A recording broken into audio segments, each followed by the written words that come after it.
আর ভালো লাগে না কল ফিরতে।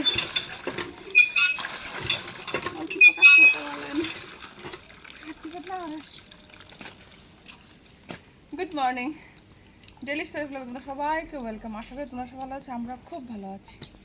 আচ্ছা, সকাল সকাল কল থেকে ব্লগটা শুরু করছি। এখানে মিমি স্নান করছে, এখানে আমি স্নান করবো। আজকে ভাবছি আজকে বৌদি সকাল সকাল কেন স্নান করে নিচ্ছে, স্পেশাল কিছু আছে গো, তার জন্য সকাল সকাল স্নান করে নিচ্ছি।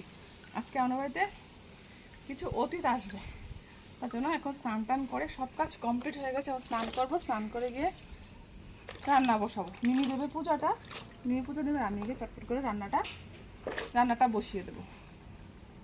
তো চলো বন্ধুরা, আমি স্নানটা করে নিই, ঠিক আছে? স্নানটা করে পরে আবার আসছি তোমাদের সামনে। জল ঢালবো, এই গরমের মধ্যে জল ঢেলে স্নান করতে বেশ মজা লাগে, কিন্তু কল চাপতে ভালো লাগে না।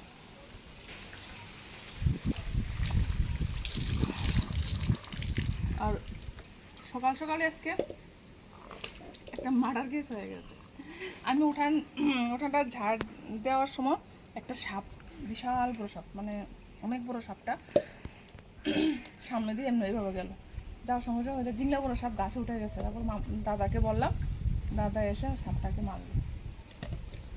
আমার নিজের কাছে খারাপ লাগছে সাপটাকে যে মেরে ফেলেছে, এরকম লাগছে। সাপটার মধ্যে চলে যেত, আমি আমার মতন চলে আসতাম। দাদাকে না ডাক দিলে হয়তো সাপটা আজকে জীবিত থাকতো, দাদাকে ডাক দেওয়ার সঙ্গে সঙ্গে সাপটাকে মেরে ফেললো। তো এটা নিজের কাছে খারাপ লাগছে। তো যাই হোক, স্নানটা করেনি, হ্যাঁ, তারপর আবার আসছি গিয়ে।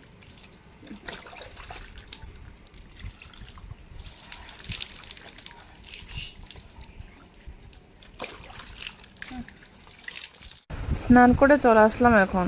তো তাড়াতাড়ি করে স্নান টান করে চলে আসলাম। আমি যেখানে দাঁড়িয়ে আছি এই জায়গাটা দিয়ে জিংলাপুরা সাপটা আজকে গিয়েছে, ঠিক আমার পিসটা দিয়ে। আজকে ঠাকুর আমাকে অল্পতে বাঁচিয়ে দিল। যদি আমার আরেকটু সামনে থাকতাম, ঠিক আমার পায়ের মধ্যেই ওটা আজকে কামড়ে দিত। আমি যে জায়গাটা দাঁড়িয়ে আছি, মাত্র এই জায়গাটা ঝাড়ু দিয়ে সুরে আসার সঙ্গে সঙ্গে আমার এই পেছনটা দিয়েই গেল। আমি এই জায়গাটা দাঁড়িয়েছিলাম, একটা আমার পায়ের কাছাকাছি দিয়ে জিংলাপুরা সাপটা গেছে। তো যাই হোক, যেটা হয়ে গেছে তো হয়ে গেছে, যাই করে ভগবান ভালোর জন্যে করে। তো হয়তো বা আমার সাপের কামড় নেই, তাই সাপে কামড় দেয়নি। সাপের কামড় খেতে গেলে বলে সাপের কামড় লেখা থাকতে হয়, নিশ্চয়ই আমার সাপের কামড় লেখা নেই। বন্ধুরা দেখো, রান্না বসিয়ে দিয়েছি। ছটপট করে স্নান টান করে এসে রান্না বসিয়ে দিয়ে 11টা বেজে গেছে। তো তাতে করে রান্নাটা বসিয়ে দিলাম। এখানে দেখো ছিমটা একটু হালকা করে ভেজে, তারপর ছিমের বিচিটাকে সিদ্ধ বসিয়েছি। এখানে নিরামিষ তরকারি বসিয়েছি, আর এখানে ডালটা সিদ্ধ হচ্ছে। আর এখানে কচুর শাক আছে, কালকে রাতে সব কিছু সবজি কাটাকুটা কমপ্লিট করে রেখেছিলাম। এখানে কচুর শাক আছে, আর ওইখানে করবো তোমার লতির বড়া করব, পটল ভাজা করব, আর লাস্টে একটু মাংস রান্না করব। তো চলো বন্ধুরা, চটপট করে আমি সেরে নিই, তারপর আবার আসছি তোমাদের সামনে, ঠিক আছে? চলো। কালকে রাত্রে অনেক রাত্র হয়েছে, কালকে রাত্রে সব সবজিগুলো কেটে রেখে দিয়েছি। আমি জানি সকালে ওটা সময় হয়ে উঠবে না, আমার সব বাসি কাজকর্ম করে স্নান টান করে এসে সময় পাবো না, তাই তাড়াতাড়ি করে রাত্রে সব কিছু সবজি টবজি কেটে গুছিয়ে রেখে দিয়েছি। এখন ধুয়ে চটপট করে বসিয়ে দেবো। তো অলরেডি বসিয়ে দিয়েছি, অন্য ডালও বসিয়ে দিয়েছি, ভাতও বসিয়ে দিয়েছি। এখন শুধু কচুর শাকটা ধোয়ার বাকি আছে। তো মাসি তারা অলরেডি চলে আসছে। আর আজকে বিশেষ করে আমার বাড়িতে এত আয়োজন করার মানে হলো, আমার মেসো মারা গেছে। তো মেসো মারা গেছে, মাসি ভাইকে নিয়ে আসবে। তো মামার বাড়িতে খাওয়াতে হয়, হ্যাঁ, মা বাবা মারা গেলে মামার বাড়ি বা ভাগিনা বাড়িতে খাওয়াতে হয়। তো আমার দুনো ছেলে তো ভাগিনা হবে, ওর দ্বীপ হলো, আমার ভাই হলো মামা। তো তার জন্য আজকে আমার বাড়িতে নিমন্ত্রণ করেছি। আর প্রথম পাতে নাকি বলে কচুর শাক দিতে হয়, যদি ভাগিনা বাড়িতে খেতে হয়, মামা খেতে আসে, প্রথম পাতে নাকি কচুর শাক দিতে হয় ঘি দিয়ে। তাই কচুর শাক তোমরা দেখলে, কচুর শাক সেদিন কেটে এনেছি ও ক্ষেত থেকে। তো কচুর শাক দিয়ে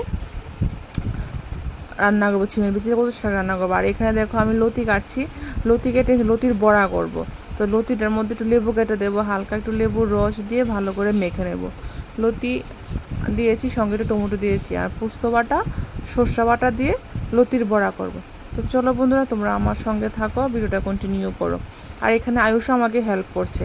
তো মাসি তো নিরামিষ খায়, তার জন্য আগে মাসিটা রান্না করছি, তারপরে মাংসটা বসাবো। মাসি সবসময় যে মিশু মারা গেছে বলে নিরামিষ খায় তাই না, মাসি সবসময় 12 মাসই নিরামিষ খায়। তো আগে মিশুরটা নামিয়ে নেব, নিয়ে তারপর মিশুটা বলে মাসিটা নামিয়ে নেব, রান্নাটা নামিয়ে তারপরে আমাদের জন্য মাংসটা করব।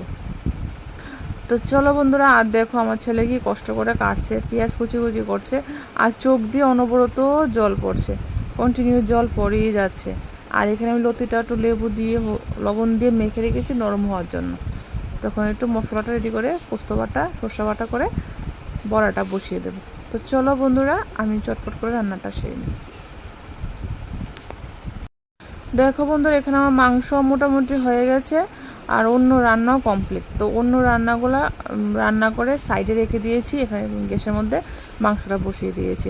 তো দেখো এখানে চুলার মধ্যে, কারেন্টের চুলার মধ্যে এখানে আমি ওই বড়াটা করছি, তোমার লতির বড়া। কচুর শাকও হয়ে গেছে আমার, এখানে কচুর শাক, আর কচুর শাকটা খেতে কিন্তু দুর্দান্ত হয়েছে। আর করেছি পটল ভাজা, করলা ভাজা করেছি একদম গরম গরম চাকচাক করে।